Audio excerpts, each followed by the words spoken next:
Hi, I'm Ron with Amazing Mile Marker Stops, and we're at Fort Monroe on the Chesapeake Bay.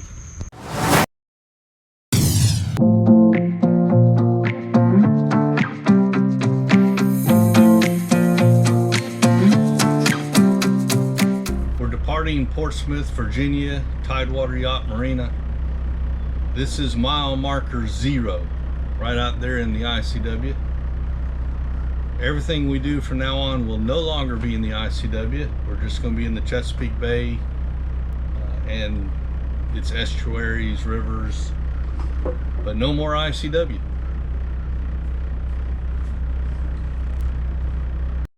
We're passing the USS Wisconsin.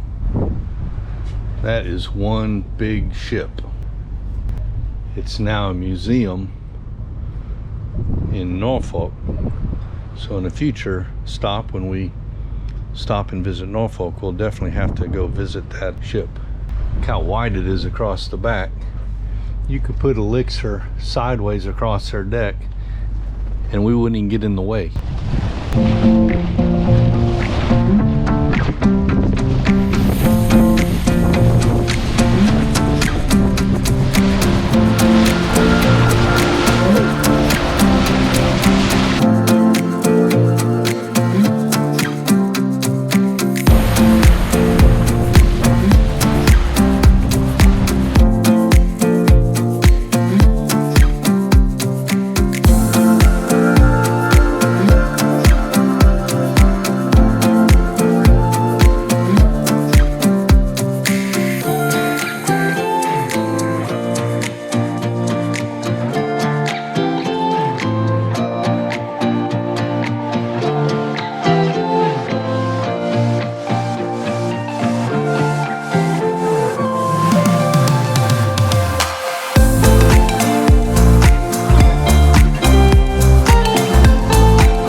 So I opened up the refrigerator.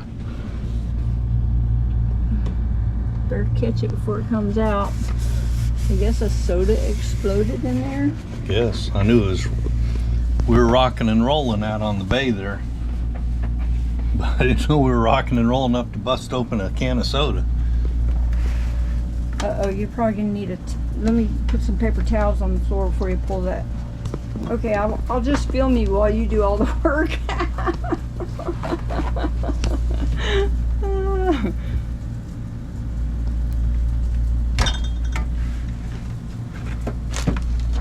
What a mess. Goodness sakes. You want to take this to the sink? Yeah, I guess so. And I'll probably end up burning our lunch while I'm at it.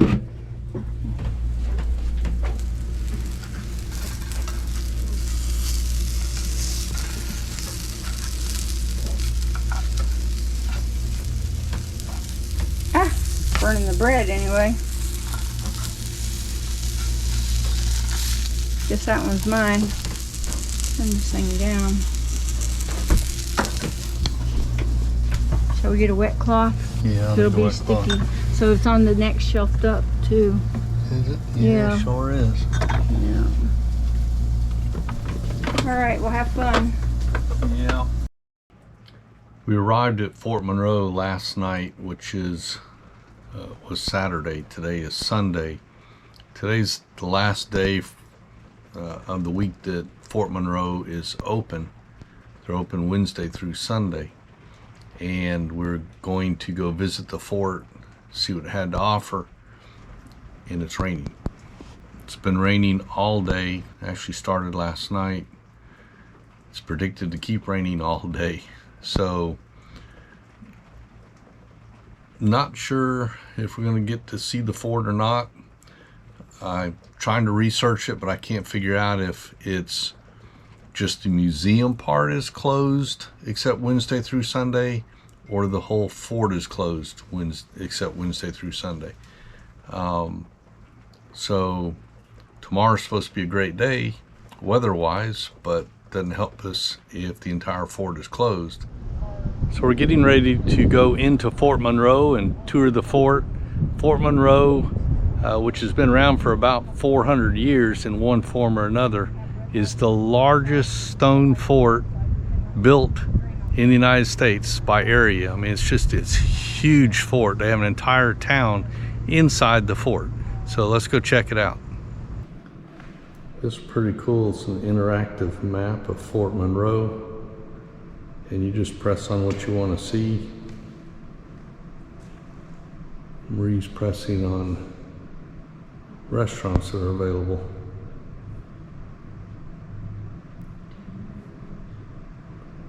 It tells you what there is.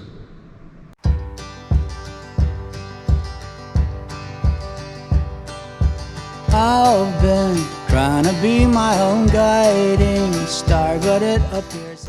Well, the rain let up a little bit, so we've come over to Fort Monroe and we're getting ready to go into the Casemate Museum. The only special connotation I understand for Casemate, as you can see behind me, is this long building just runs in both directions, and apparently back when the fort was built, this is just a building inside the fort that they'd use for different offices, services, or whatever, and it was protected by the walls of the fort. So they currently have set up a museum inside, and we're gonna go take a look at it. With an open heart and mind and arms laid down, your wall of hate and arms let in the light of day, and let Jesus show the way. But hey, I'm not religious and I'm old since I can't stand the weight of most. Okay, so I got to kind of chuckle at these low ceilings in here, because when I was in the Navy, actually twice while I was in the Navy, when they sounded general quarters and I went running, being tall like I am, I hit my head. One of the two times required stitches because it just sliced it open. So I can just picture during a battle and everything's shaking and guys are running and having to worry about these tall ceilings if they have to be one of the tall soldiers. Or I mean these short ceilings if they were a tall soldier. So it just made me kind of chuckle. Still not standing up straight. Yeah, I can't stand up straight hardly anywhere in here.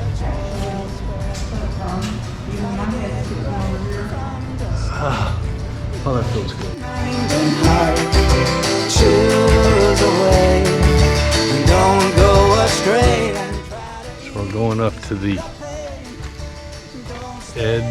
top edge of the wall. I don't know if they call that a parapet or what they call it, but we're walking up there, and it's a long way up. And I left Marie behind. That's the where it will go.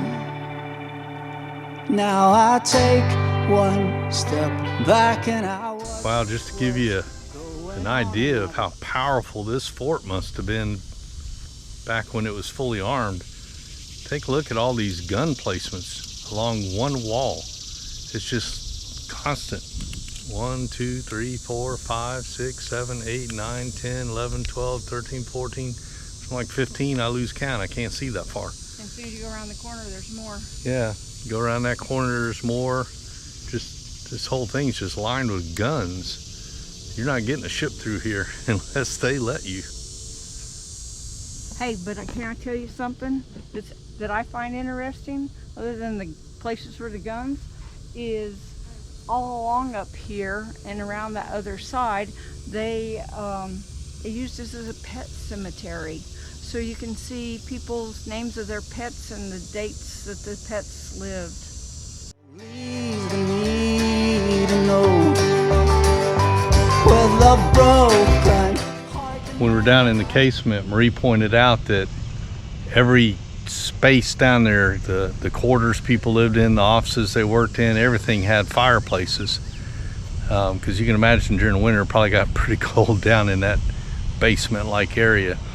And but it's pretty cool when we come up here to the top and notice that there's all the chimneys sticking out from all those fireplaces. So it took me a minute to figure out what it was. I'm looking at all these square pipes come up out of the ground going, what are those for? And all of a sudden I realized that's the chimneys for all those fireplaces. So they erected this huge flagpole. It can be seen for miles, and it's right on the point. So it's the last thing mariners would see before they headed out to sea, and the first thing they'd see when they returned.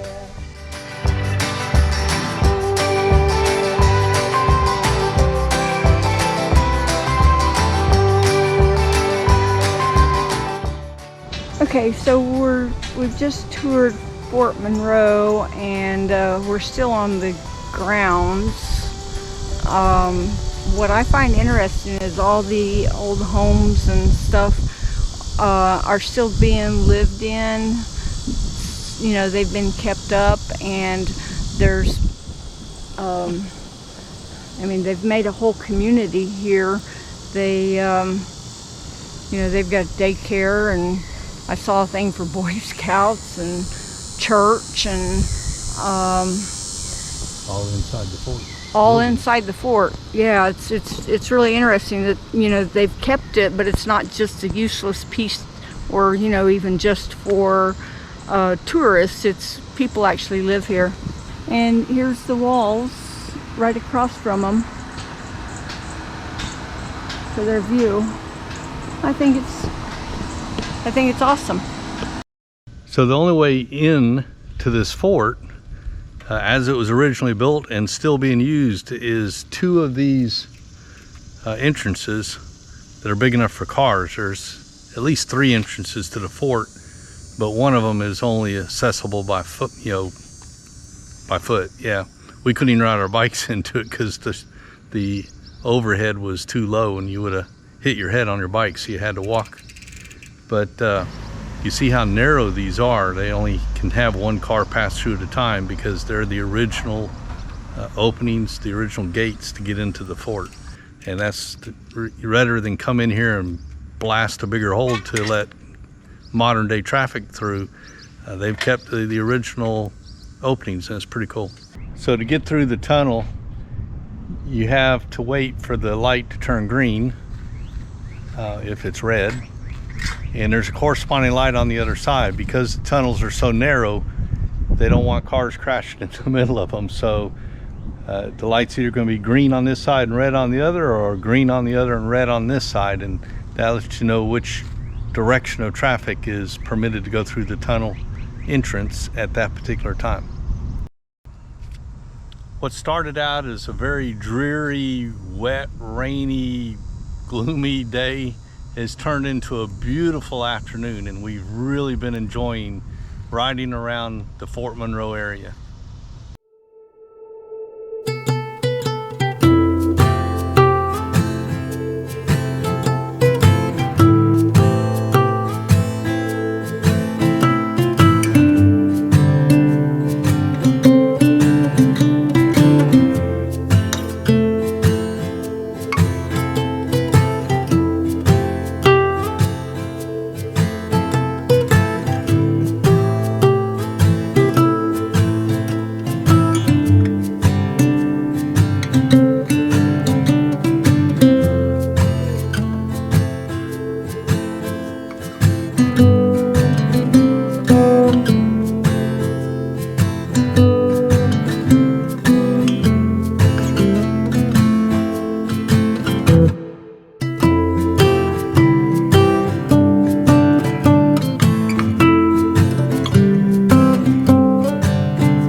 Visit Amazing Mile Marker Stops.